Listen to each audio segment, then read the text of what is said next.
Voltamos aí com direitos fundamentais. Tá acabando, pessoal. Calma, calma. Senta aí, segura. A gente tá terminando aí de falar sobre as espécies de direitos fundamentais, tá bom?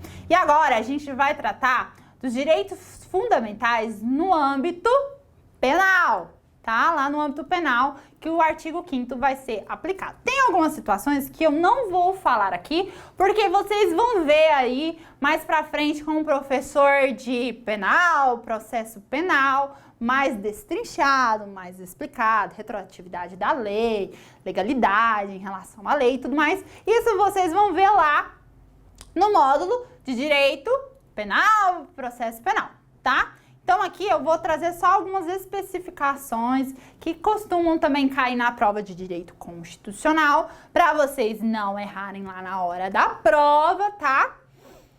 E pra gente começar, vamos falar aqui sobre o Tribunal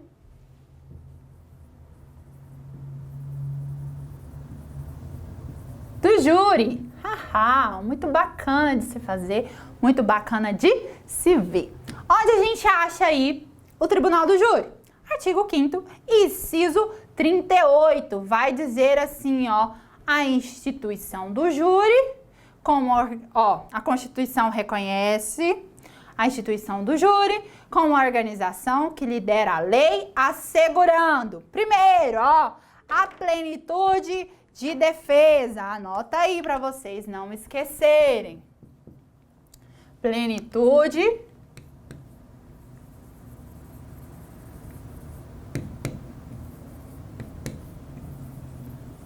ou seja, aquele, o réu, o acusado, ele vai poder utilizar todos os meios de prova para o quê? Provar a sua inocência, para se defender ali dentro do tribunal do júri. Depois eu tenho o quê? O sigilo das votações.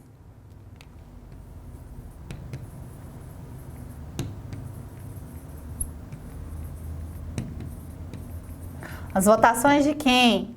Do júri. Eu vou escolher ali, ó, cidadãos com conduta ilibada para participar do júri, e esses cidadãos que vão votar, que analisando lá a apresentação, analisando as provas, o que será litito, as provas que serão produzidas, para ver se aquela pessoa é acusada ou não de determinado crime, tá? E aí ele tem o quê? O sigilo. Aquelas pessoas, elas ficam separadas, elas não podem se comunicar entre si ali, ó, pra dizer, não, eu vou fazer, eu vou votar e tal, eu vou pela absolvição, não, eu vou pela condenação, não. Isso ele tem um amparo, o quê? De sigilo. Depois eu tenho o quê? Eu tenho a soberania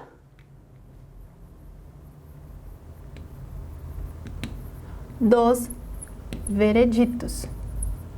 Dictos, tá? O que esse júri aí, ó, que a gente fala que o acusado, ele é julgado pelos seus pares, são pessoas, cidadãos que fazem parte do júri, a gente já viu em televisão, a gente viu aí em filmes, nos cinemas, alguns júris que acontecem, alguns júris do Tribunal do Júri, tá?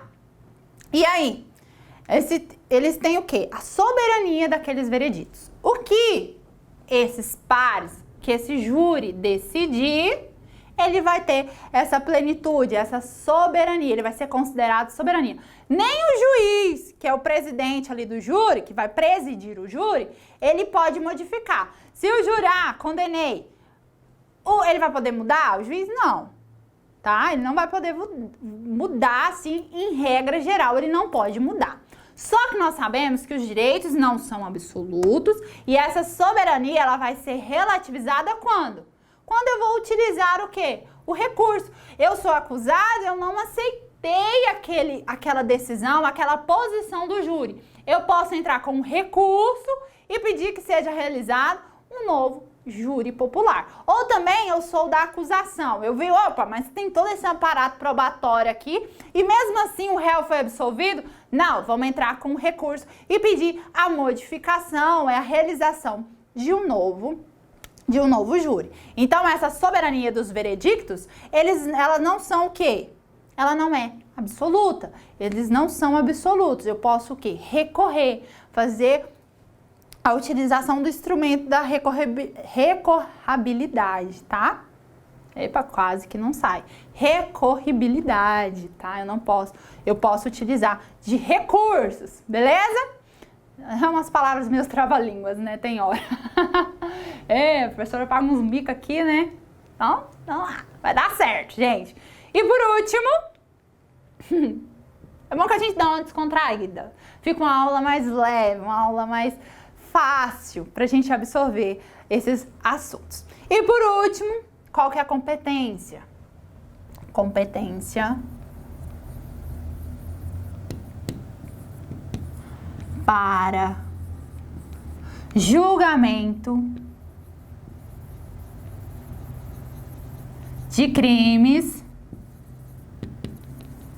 dolosos contra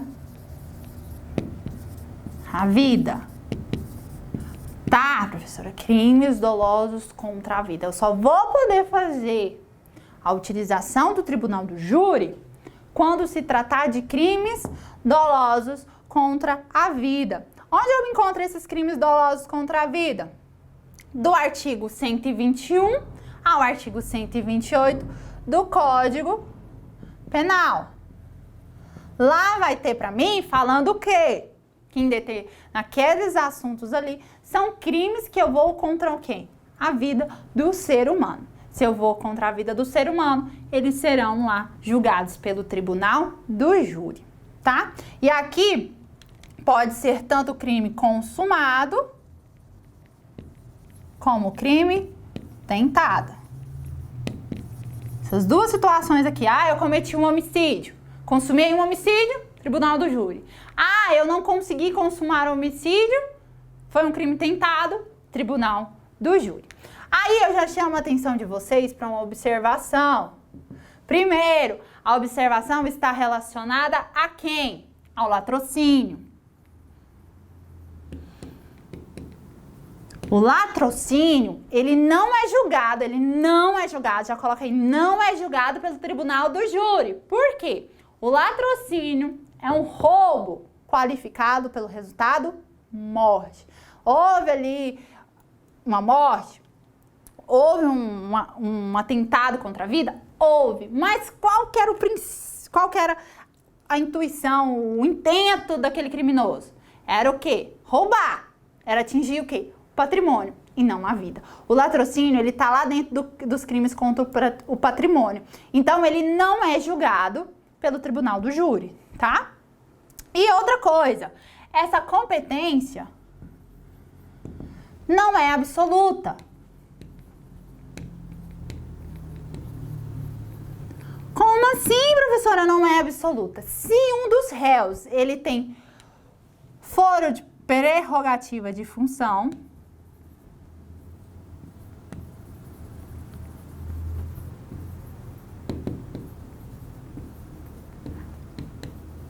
ele será julgado por esse foro. E esse foro tem que estar escrito aonde? Na Constituição Federal. Se eu tenho esse foro especial aí, por prerrogativa de função descrito na Constituição Federal, não será competência do Tribunal do Júri. Aí eu pergunto para vocês, professora, tá?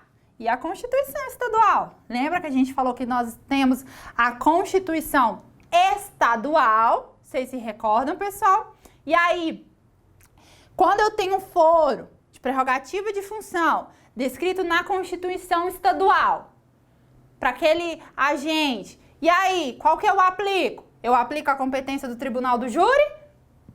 Ou eu aplico essa competência de prerrogativa de função escrito na Constituição Estadual? A súmula vinculante 45 diz que a competência do Tribunal do Júri, coloca aí, se sobressai sobre a competência da prerrogativa especial descrita na Constituição Estadual. Se eu tenho uma prerrogativa na estadual, quem vai prevalecer? Tribunal do Júri, tá? Então fiquem atentos a essa diferença. Se a prerrogativa está na Constituição Federal, o que vai prevalecer essa prerrogativa da Constituição Federal. Agora, se eu tenho uma prerrogativa descrita na Constituição Estadual, quem vai prevalecer? A competência do tribunal do júri. Ah, professora, e aí eu tive uma coparticipação lá, eu tive uma coautoria, né? Dentro daquele crime ali, dentro daquele homicídio. E aí, de um lado, eu tenho um que tem prerrogativa e o outro que não tem. O que eu faço? Se essa prerrogativa está descrita na Constituição Federal, eu vou desmembrar esse processo e um será julgado nesse foro de prerrogativa e o outro vai ser julgado dentro do tribunal do júri. Faço essas especificações aí do tribunal do júri bem tranquilos, tá? E agora, quero tratar com os senhores. Já pegou? Se quiser dar um pause, anote aí, viu? Coloca as observações, tudo mais. Posso apagar? Vai lá, dá um pause, escreve. Professor, escrevi. E aí, coloca o play de volta pra gente continuar. Tem alguns crimes que a própria Constituição vai vir falando deles. E já quero até que os senhores façam uns três quadradinhos assim, ó. 1, 2 e 3, tá? Primeiro que a gente vai falar é o racismo.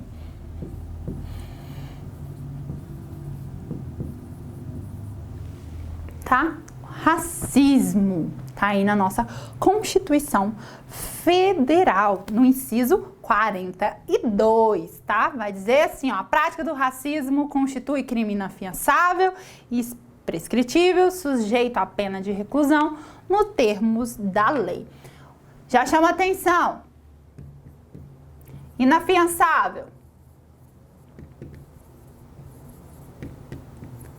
Quando eu falo que um crime é inafiançável, né? Arrumar aqui. Inafiançável, ele é um crime que eu não admito fiança. A fiança não é admitida.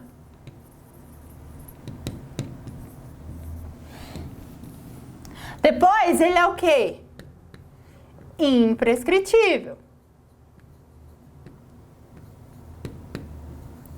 Quando eu digo que um crime é imprescritível, eu estou dizendo o quê? Que não há perda do direito de punir em razão do decurso do tempo. Eu não vou perder o direito de punição do transgressor. Se ele cometer esse crime de racismo hoje, o que é o crime de racismo? Quando eu tenho um tratamento discriminador contra a condição humana, tanto em questão de cor, origem, raça, sexo, tá? Isso que é o racismo, é um tratamento discriminador. Ok, eu cometo esse crime hoje, daqui 10, 20, 30, 40, 50 anos, o Estado poderá me punir. Então, por isso que eu falo que é imprescritível. Não há perda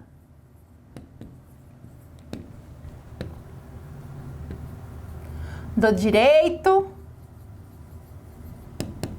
de punir em razão do decurso do tempo. Perfeito, né? E a última característica é o quê? O racismo é punido com reclusão, hashtag grandão aí, pra não errar. Reclusão, ela é uma pena mais severa, tá? A reclusão é uma pena mais severa e ela inicia no regime. Eu posso começar no regime fechado, semiaberto e aberto, tá? Depois, mais pra frente, no inciso 43, a Constituição vai falar assim pra nós. A lei considera crimes inafiançáveis e insuscetíveis de graça ou anistia a prática de tortura, tráfico ilícito de entorpecentes e drogas afins, o terrorismo e os definidos como crimes hediondos por ele, respondendo os mandantes, os executores e os que, podendo evitá-los, se omitirem, tá? E aí eu já trago, ó, tortura, tráfico ilícito de entorpecentes e afins. Depois, o terrorismo. por último, os hediondos. Quais são as características desses aqui? Né? Eles são inafiançáveis.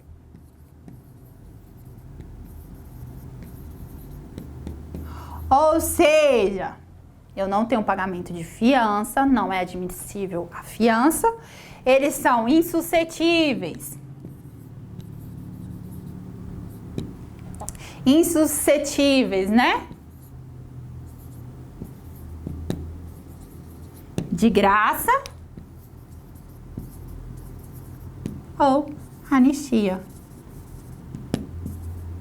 A graça, ela é uma clemência a uma determinada pessoa, tá?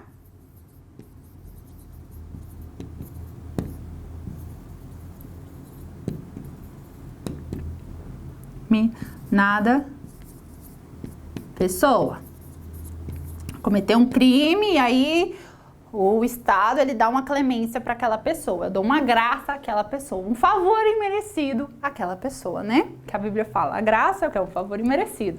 Aqui também é um favor imerecido. Ele foi condenado por um determinado crime, aquela pessoa, porque a graça é destinada a uma pessoa, e aquela pessoa pode receber essa clemência, tá? E no caso da anistia, é uma clemência a determinado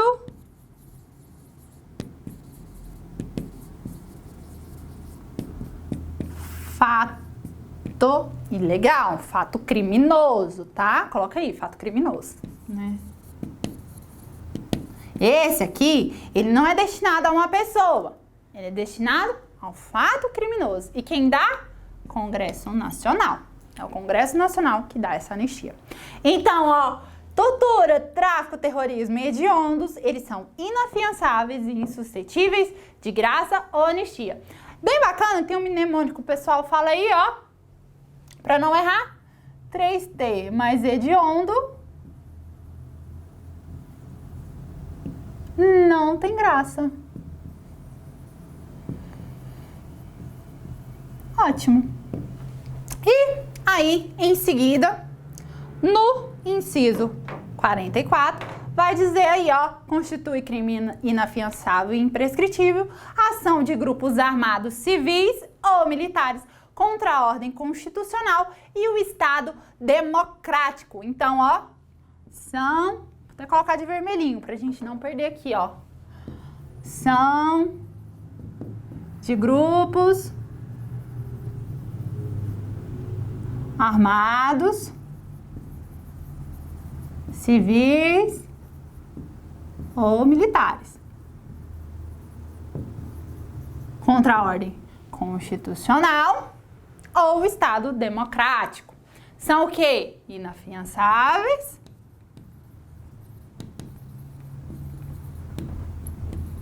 eu não vou pagar fiança, eu não vou ter o arbitramento de fiança, são imprescritíveis.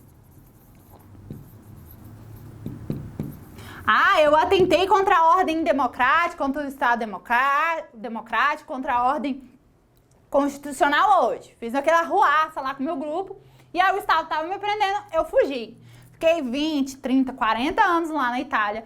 No dia que eu botei o pé aqui no país, no Brasil de volta, o Estado poderá o quê? Me punir pelo aquele crime que eu pratiquei, tá bom? Fácil, rápido. E aí, cuidado, senhores. Aqui tá falando de reclusão? Não. O único que é punido com reclusão, que vem descrito aí na nossa Constituição, é quem? O racismo, tá? E aí fiquem bem atentos para vocês fazerem o quê? Essa diferenciação. Racismo, tortura, tráfico, terrorismo e ação de grupos armados civis e militares. Por quê? As bancas, elas são ruins, para ser bem tranquilo assim, ruins. Porque ela vai pegar isso aqui, vai colocar dentro de uma salada, vai misturar tudo e vai perguntar para vocês quais são aplicados a cada um deles. E vocês têm que decorar, ficarem atentos, tá bom? Quando eu falo de inafiançável, os 3. Imprescritíveis, os 2. E graça e anistia, apenas 1. Então, fiquem bem atentos a isso, tá? E aí, já que a gente falou desses crimes, eu quero falar algumas características das penas que vem aí na nossa Constituição Federal. Tá? Dá uma pausa aí. Copia. Se você não conseguiu, né, me acompanhar, dá uma pausa aí que a gente começa. Tem gente que faz isso. Professora, eu prefiro assistir primeiro e depois dar uma pausa no vídeo, copiar no meu caderno, porque eu presto atenção na explicação, porque eu não dou conta de fazer duas coisas ao mesmo tempo. Sim, normal. Regras constitucionais de penas, tá? Rapidinho aqui, ó. Agora a gente vai falar um pouquinho das penas. Primeiro, elas são personalíssimas. Como assim personalíssimas, professora? Olha aí, você vai pegar a sua Constituição, ela vai estar escrita aí, ó. Nenhuma pena passará da pessoa do condenado, podendo a obrigação de reparar o dano e a decretação do perdimento de bens. Tá lendo aí na sua Constituição? Nos termos da lei, ser estendidas aos sucessores e contra eles executadas até o limite do valor do patrimônio transferido. Ou seja, essa pena, a única pessoa que tem que pagar pelo crime é aquela que cometeu o crime. Antigamente, lá nos primórdios, não era apenas só aquela pessoa que cometia o crime que pagava, não. Se ela morresse, quem pagava era o filho, era a esposa e tudo mais. Ou era dado como escravo, não. Aqui agora, quem paga? Apenas a pessoa. Mas a gente tem que ficar bem atentos, porque existem algumas situações que aquele fato criminoso, ele vai o quê? Causar dano, não só na seara penal, como também na seara civil. E aí sim, se houver um dano e uma indenização, por mais que a pessoa tenha morrido, a gente vai utilizar a herança dela para quitar aquele dano. Então a gente aí nesse caso, a gente vai estender esses efeitos aos sucessores. Eu tenho uma herança e eu tenho uma indenização por causa de um fato criminoso que o de cujus cometeu, que o morto cometeu.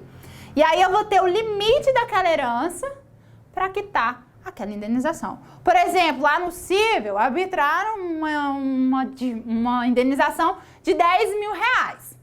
O cara morreu, aí tem herança. Ah, a herança dele tem 20 mil reais. A herança dele foi computada lá, tem 20 mil reais. E aí, o que a gente faz? A gente vai tirar aqueles 10 mil e pagar para a vítima, pagar aquela indenização. Ah, levantou-se aqui o patrimônio do morto e ele tem o quê? 5 mil de herança. Ótimo, ele tem 5 mil de herança. Quanto que foi arbitrado lá a indenização? Nossa, 10 mil. E aí, infelizmente, a vítima vai receber o quê? Só até o limite daquela herança, os 5 mil reais, tá? Além disso, eu tenho o cumprimento de pena.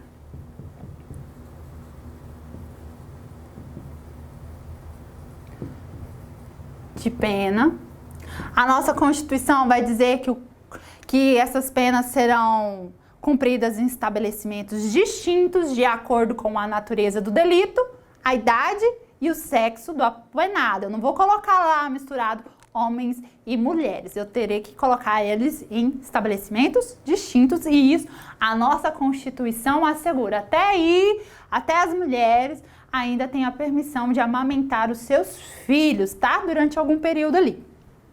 E aí, eu já chamo a atenção dos senhores para os tipos de pena.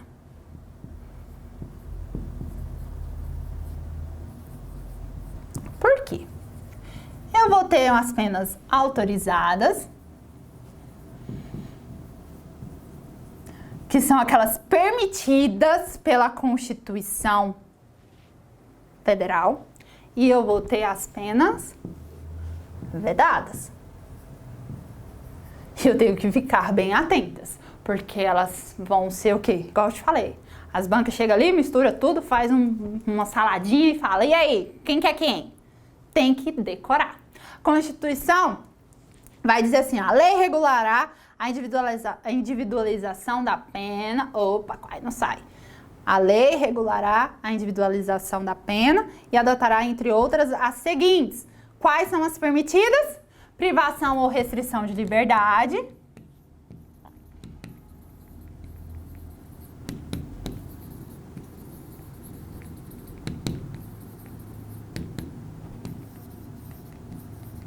reclusão, detenção, tá? Estão aqui, é permitida, nosso texto constitucional permite. Depois eu tenho a perda de bens.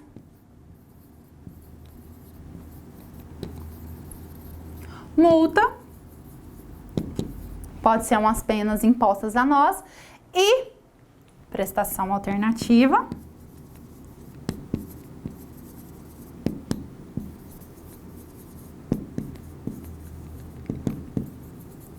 E por último, você vai ver aí no seu texto constitucional que vai falar da suspensão ou interdição de direitos.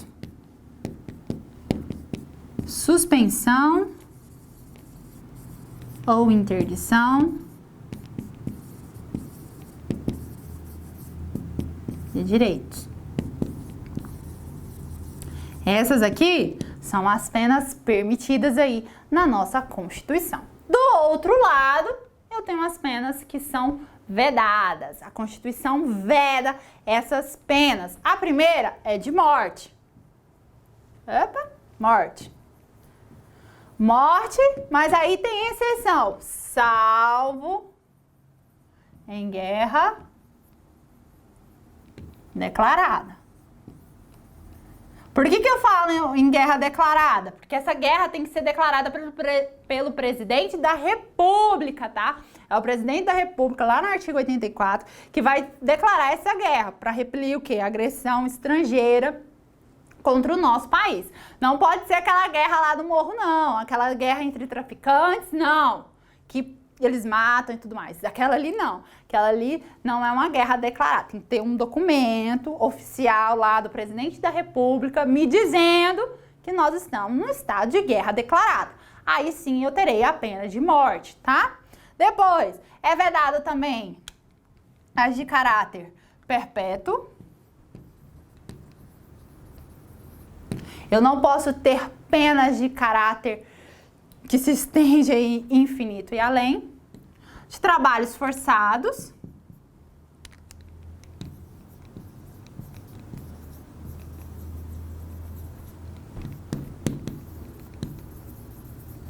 E por último, de banimento.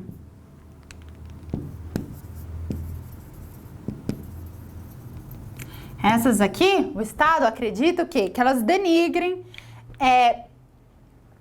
a dignidade da pessoa humana e por isso que elas não podem ser aplicadas. E por último, pra gente não esquecer, as penas cruéis. Eu não posso submeter o indivíduo a tratamento desumano e degradante, tá? Cuidado sobre essas duas aqui, ó, pra você não misturar na hora da prova, tá? Decorem. Coloca aí num quadro, pendura lá na sala toda vez, ou pendura no teto, assim, para você olhar e decorar, para você não confundir essas duas. Quem é autorizado, quem é vedado, tá? E outra atenção que eu quero falar sobre a prisão. Prisão, você vai ver aí na sua Constituição, a prisão somente em flagrante delito ou por ordem escrita e fundamentada, tá? De autoridade judiciária competente, salvo nos casos de transgressão militar e com crime propriamente militar definidos em lei. Que lei? Código Penal Militar vai definir lá situações. Eu não vou precisar de flagrância e eu não vou precisar do quê? De uma ordem judicial para prender aquele militar, tá? Mas cidadão comum, voltando, ele vai ter que ser preso. Para eu prender a pessoa, eu vou ter o quê? Que ter uma ordem judicial para prendê-la, né? Porque eu vou estar restringindo o direito dela de ir e vir. Ou, se não, se ela estiver cometendo um crime ali, eu vou dar a voz de prisão em flagrante. Nessas duas possibilidades aí, eu posso prender o indivíduo.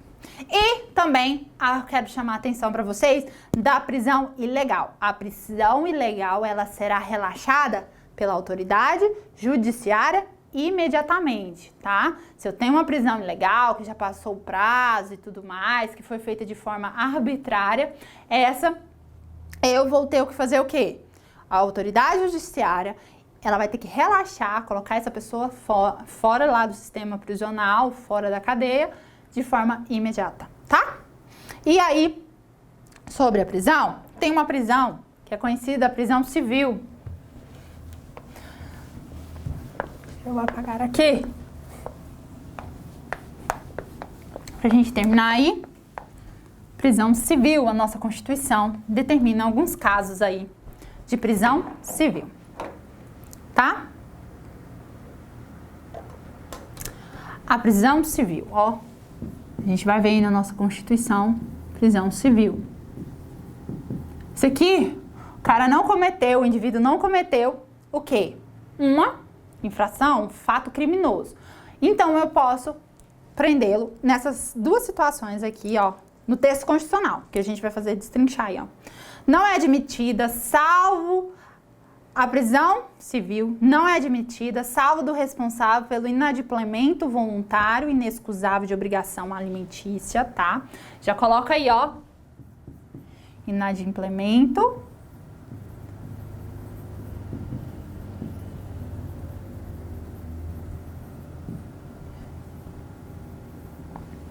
inadimplemento da prestação alimentícia, tá?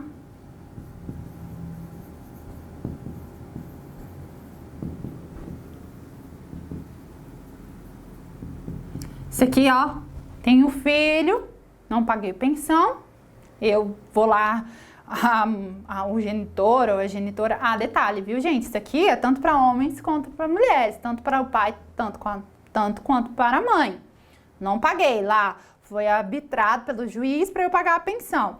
Eu não paguei, eu entro com a ação de execução e essa ação de execução eu posso pedir o quê? A prisão desse devedor de pensão alimentícia. Esse é um caso que dá prisão no nosso país. Todo mundo fala, a única coisa que dá prisão no nosso país é dever alimentos. Então, como os senhores já sabem disso, pago alimentos dos filhotinhos. Mas eu acredito que vocês são alunos bonzinhos, pais responsáveis, que não deixam os filhos à própria sorte, estão pagando ela em dia, né? Qualquer coisa, estamos à disposição. Enfim, gente, não façam isso. É sério, tá? Outra possibilidade aí, só pra gente voltar, é o quê? A questão do depositário infiel. Eu fui colocado lá como depositário, eu não cuidei do bem, aquele bem se deteriorou, se estragou e eu vou ser preso. Sim, a nossa Constituição previa isso. Porém, isso não mais cabe, tá? Eu tenho uma modificação aqui no depositário infiel. Por quê? Lá em 92, o Brasil, ele fez uma adesão ao Pacto de San José da Costa Rica. E esse pacto, ele veda, né? Ele veda a prisão do depositário infiel. E aí, ficou aquela Constituição. Epa, eu tenho a Constituição falando e eu tenho um Tratado de Direitos Humanos falando. E aí, o que aconteceu? Posteriormente, eu tenho uma súmula vinculante número 25. E essa súmula vinculante número 25, ela diz que é ilícita a prisão do depositário infiel, tá? Abarcando isso que vinha aí que vem aí no Pacto de San José da Costa Rica. E aí? Mas tá aqui ainda na minha Constituição, professora. Eu tô vendo aqui essa possibilidade de prisão do depositário infiel. O que acontece? O que tá acontecendo aqui? Essa norma, ela passa a ter o quê? O efeito paralisante.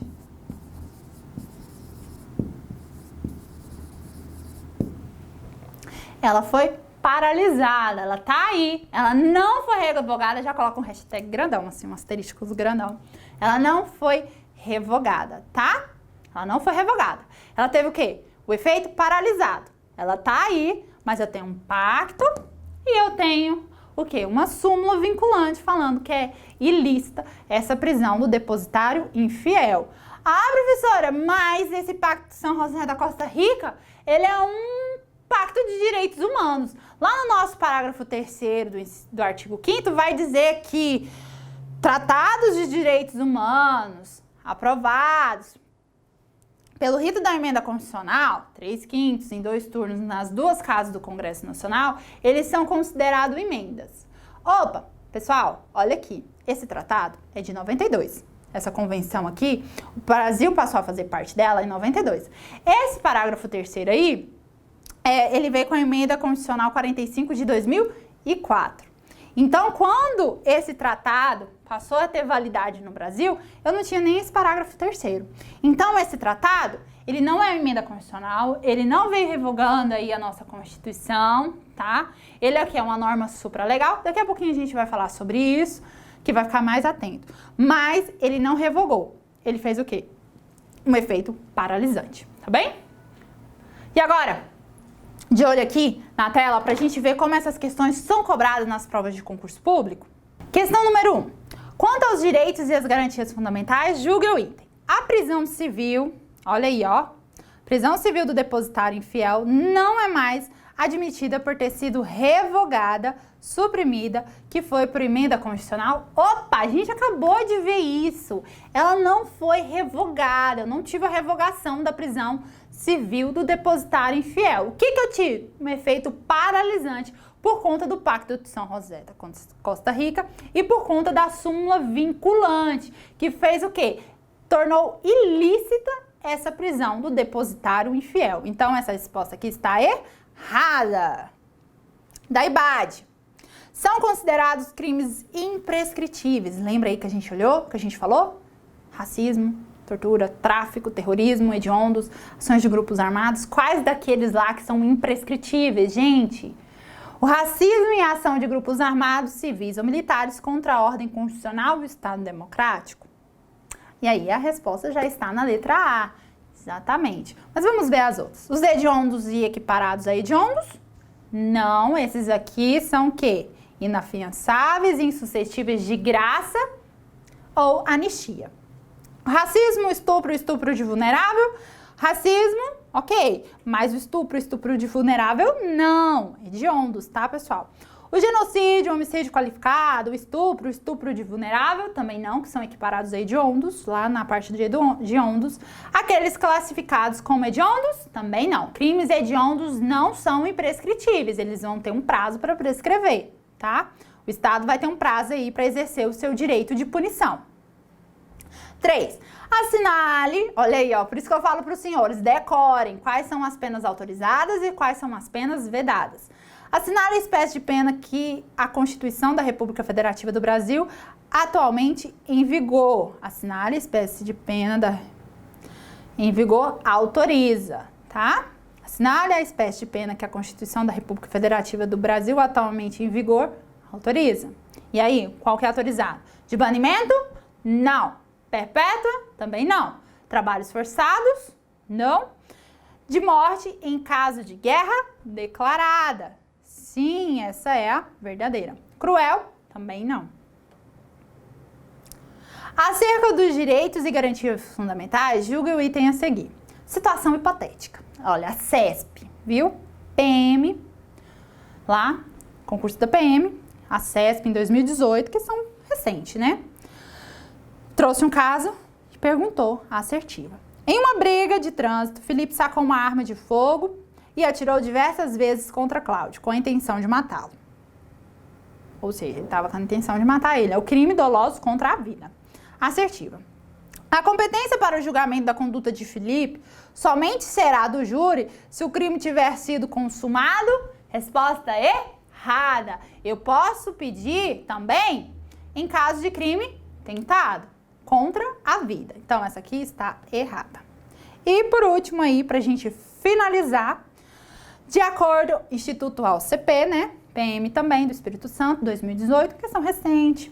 De acordo com a Carta Constitucional, assinale a alternativa incorreta, que ele está pedindo a errada. Cuidado quando vocês forem fazer essas questões.